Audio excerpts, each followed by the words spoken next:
रामू एक गरीब लड़का था जो हर दिन बस स्टैंड पर अखबार बेचता था। उसके पास स्कूल जाने के पैसे नहीं थे, लेकिन वो हर दिन बच्चों को स्कूल जाते देखता और सोचता, काश मैं भी पढ़ पाता। एक दिन एक सज्जन व्यक्ति उसकी दुकान से अखबार खरीदते हुए बोले, बेटा पढ़ाई करते हो? रामू ने उदासी से कहा, नहीं साहब, पैसे नहीं हैं, अखबार बेचकर पेट पालता हूं। वो सज्जन बोले, तुम हर दिन लोगों को अखबार बेचते हो, यानी ज्ञान बांटते हो, पर खुद पढ़ाई नहीं करते। कुछ दो और कुछ लो, यही जीवन का नियम है। रामू को यह बात दिल को छू गई। उसने सोचा, अगर मैं ज्ञान नहीं ले सकता तो क्या मैं किसी को दे सकता हूं?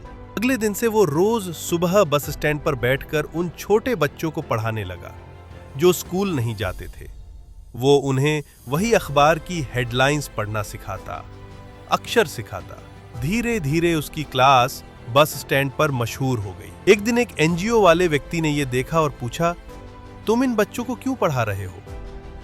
रामू ने मुस्कुराकर कहा, क्योंकि मैं खुद नहीं पढ़ पाया, लेकिन मैं चाहता हूं कि ये पढ़ें, और जब मैं इन्हें सिखाता हूं तो लगता है जैसे मैं खुद सीख रहा हूं।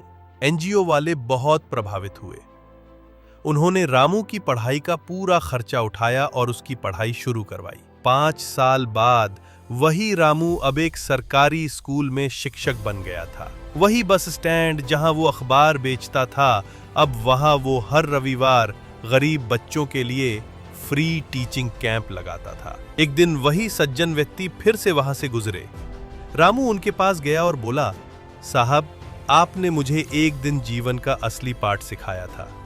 कुछ दो तभी कुछ मिलेगा। आपकी एक बात ने मेरी जिंदगी बदल दी। वो सज्जन मुस्कुराए और बोले, तुम्हारी सोच ने तुम्हें शिक्षक बना दिया बेटा।